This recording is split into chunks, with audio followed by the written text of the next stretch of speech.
Une proposition de loi en faveur d'une mort programmée est en examen à l'Assemblée nationale depuis le 12 mai et ce jusqu'au 27 mai, date à laquelle devra intervenir un vote en faveur ou non de cette loi, amendée ou non de cette loi, loi qui revient sur des lois qui ont été, proposition de loi, qui revient sur plusieurs lois qui ont été adoptées par l'Assemblée nationale dès 1999, ce qu'on appelle la loi du 9 juin, qui visait à garantir un droit à l'accès aux soins palliatifs pour les personnes en grande souffrance, en fin de vie.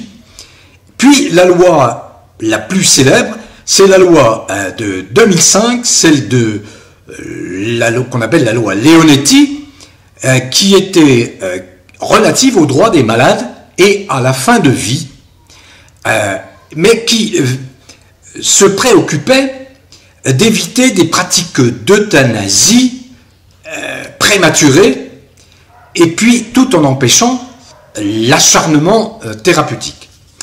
Ensuite, en 2016, je refais un peu la genèse de cette préoccupation sociétale en France. Puis en 2016, une nouvelle loi, la loi Claes, est venue compléter la loi Leonetti en introduisant, et c'est quand même un fait nouveau, qui remettait en question le respect de la vie humaine, qui introduisait la possibilité, de la sédation profonde et continue jusqu'au décès. C'est-à-dire l'euthanasie sans le dire, sans le clamer. D'autres propositions ont vu le jour depuis, mais qui n'ont pas abouti. Sauf qu'aujourd'hui, on est en Macronie. La Macronie se soucie peu de la vie. Il ne faut pas avoir peur des mots. Macron a préféré consacrer des dizaines de milliards d'euros à dépenser pour acheter des doses de poison qui n'ont servi à rien dans le cadre d'une fausse pandémie pour enrichir les grands labos, Pfizer, Moderna, etc., les grands labos qui aujourd'hui sont dénoncés sur le plan judiciaire puisqu'ils sont mis en cause par la justice européenne. Macron, bien évidemment, est là pour servir le fric, absolument que le fric. Et tout ce qui est sujet bon pour faire du fric, il s'en empare. Donc avant la dissolution de l'Assemblée nationale en 2024, il y avait donc dans les valises de Macron cette proposition de loi scélérate d'organiser, de légaliser la programmation de la fin de vie.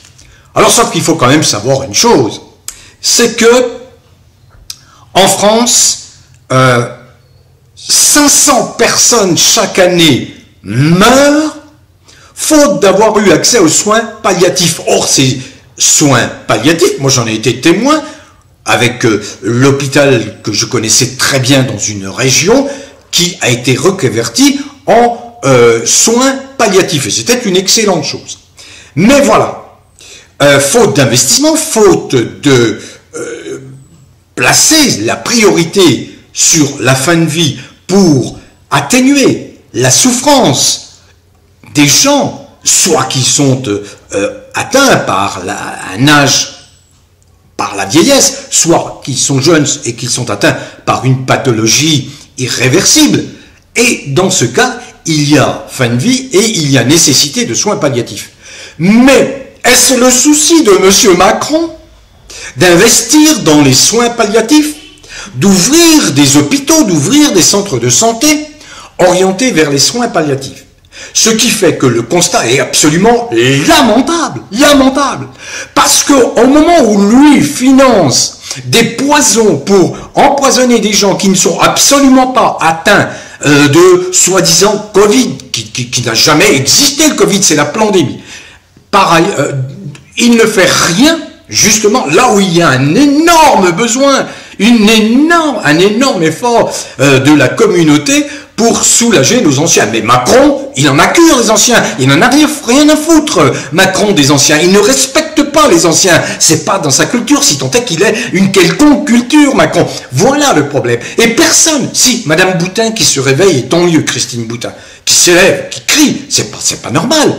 On ne doit pas attenter à la vie, sauf vraiment en des cas extrêmes, et c'est ce qui avait été décidé avec une certaine sagesse dans le complément de loi voté en 2016, c'est-à-dire avec cette loi Claes-Leonetti qui prévoyait exceptionnellement la sédation profonde et continue jusqu'au décès, mais de façon très exceptionnelle. Là, il faut légaliser. Ça veut dire que, potentiellement, eh bien, il y a 1 million de personnes qui sont susceptibles de tomber sous le coup de la possibilité, au bon vouloir, de personnes qui sont des politiciens véreux, de tomber sous le coup de cette loi, sous prétexte que on va leur dire, vous avez cette liberté de programmer votre décès, puisque vous vous sentez pas bien, vous avez toujours cette possibilité. Voyez un peu où l'on en est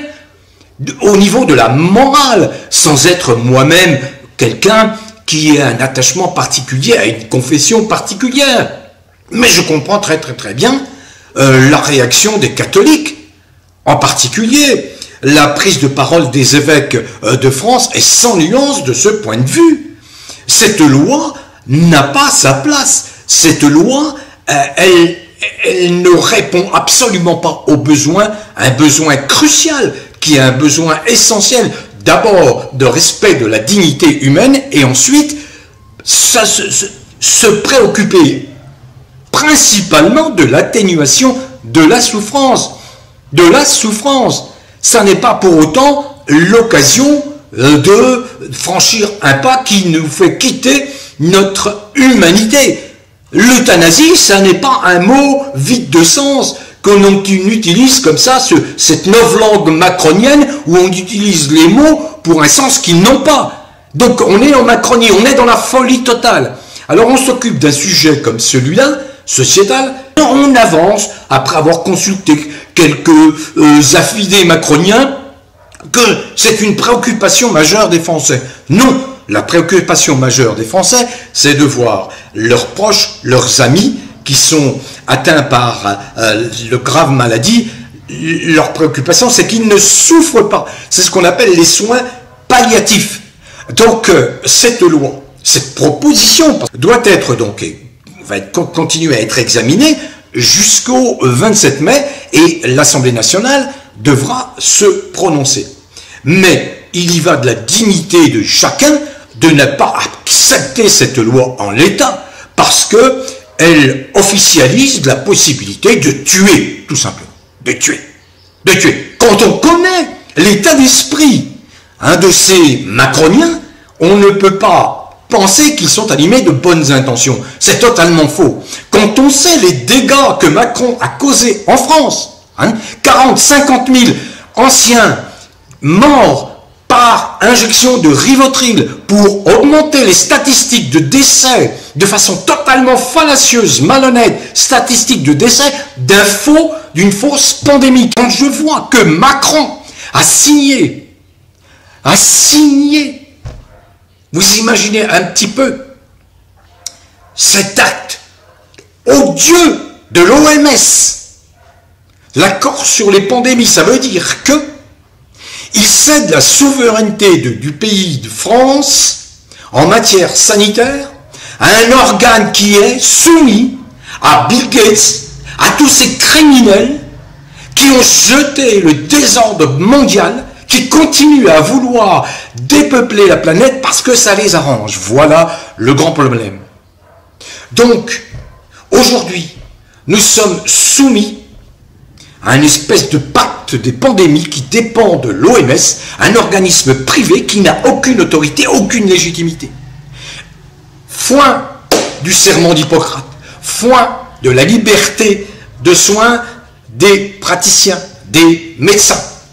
Terminé. À partir du moment où vous avez effectivement des gens qui sont au pouvoir et qui vont avancer le fait que, désormais, ce ne sont plus les médecins qui décident de vous soigner, mais un organe qui s'appelle l'Organisation mondiale de la santé. Cette loi en faveur d'une mort programmée, elle n'a absolument pas sa place dans la législation française, comme bien d'autres lois qui pourrissent, qui gangrènent, qui vérolent, soi-disant pour protéger des minorités, et qui aujourd'hui, ces ultra-minorités utilisent ces lois absolument infâmes, scélérates, pour emmerder tout le monde. Tout le monde, voyez? Mon propos est vif. Mais il s'agit de défendre tous les êtres qui vous sont chers. Parce que demain, ils vont être enfermés dans des établissements spécialisés. Vous allez les confier là, pensant faire œuvre d'humanité en les soulageant d'une souffrance. Mais êtes-vous dans leur psychisme? Êtes-vous dans leur cœur pour savoir ce qu'ils ressentent réellement? Vous allez décider à leur place. Nous avons une chambre de députés qui est composée de bras cassés, qui ne pensent qu'à récolter leur indemnité de 15 000 € par mois. Et ils ne font rien pour dégager le fou allié qui veut faire la guerre à la Russie. Donc, voilà ce que je voulais dire par rapport à cette loi qui n'a absolument pas lieu d'être. Il faut s'en tenir aux lois qui existent, c'est-à-dire la loi Leonetti et la loi qui est venue la compléter de façon homéopathique, on va dire, celle de 2016, la loi Claes-Leonetti. Ça suffit, il ne faut pas aller au-delà, ça n'est pas nécessaire, ça ne répond pas à l'attente. L'attente des gens lorsqu'ils souffrent, lorsqu'ils sont malades, lorsqu'ils sont atteints d'une maladie incurable, ils veulent une chose, ils ne veulent pas souffrir, ils ne veulent pas mourir, ils ne veulent pas souffrir, c'est différent, ils ne veulent pas souffrir. Macron, est-ce qu'il comprend ce Macron que vous ne voulez pas éjecter, bande de lâches de députés et de sénateurs, alors que c'est un fou, un cinglé qui veut faire la guerre à Poutine, tout seul, et faire massacrer des milliers de petits soldats français? Mais réveillez-vous, bordel! Réveillez-vous!